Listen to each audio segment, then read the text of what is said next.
Zuri and the Echo Fruit Expedition. Zuri was a tiny crystal elf whose skin shimmered like morning frost on a window pane. She lived high in the Glimmer-Grotto Peaks, a mountain range of see-through quartz where the magic rule was simple. Every sound, from a tiny sneeze to a loud cheer, turned into a soft, glowing light.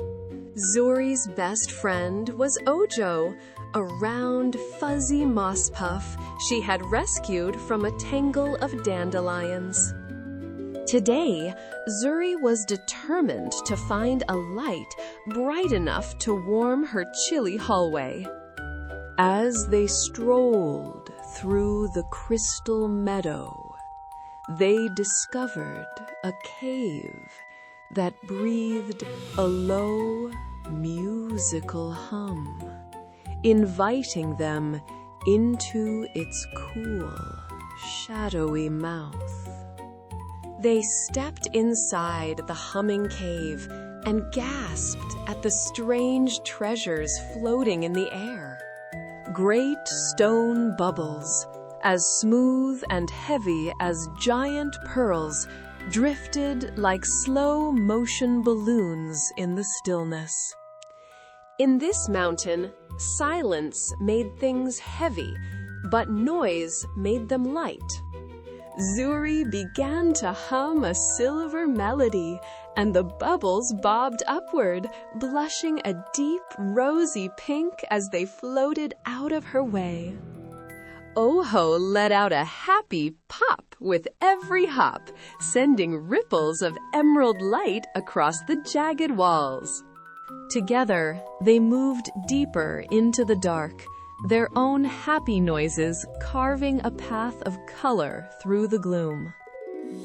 Suddenly, the air turned thick, and the silence grew heavy in the chamber of whispering vines.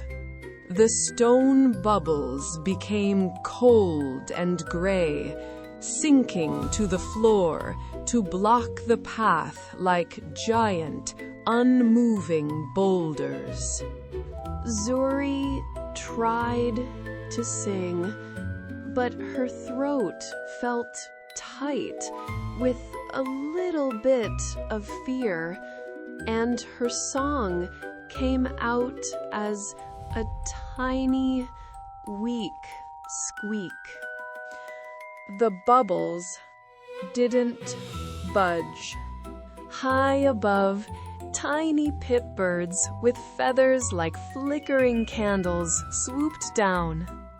They didn't just sing, they drummed their beaks against the quartz in a steady, thumping heartbeat. Zuri clapped her hands to the rhythm, and Ojo drummed his tummy. As the beat grew strong, the stone bubbles shivered and floated toward the ceiling, clearing the way. They tumbled through the passage and found themselves in the Glowberry Grove, the secret heart of the mountain. Here, the rarest light source in the world grew on branches that twisted like frozen golden lightning. The berries were currently dim and dusty, sleeping in the quiet of the deep earth. Zuri and Ojo stood back to back and shared a secret, a soft, buzzing whisper about their favorite memories. As their voices filled the room, the berries drank in the sound, bursting into a brilliant fire of gold and sapphire light, until the entire grove looked like a forest of fallen stars.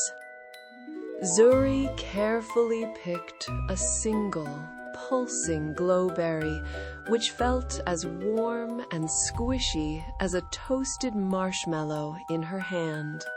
With their prize secured, she and Ojo marched back toward the surface, keeping a steady, rhythmic stump, stump, clap to ensure the stone bubbles stayed high and the path stayed bright.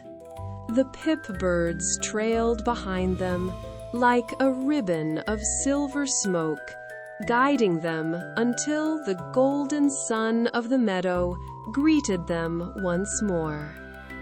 Back at home, Zuri placed the berry on a tiny silver stand. It hummed with the memory of their adventure, bathing her hallway in a permanent, cozy glow.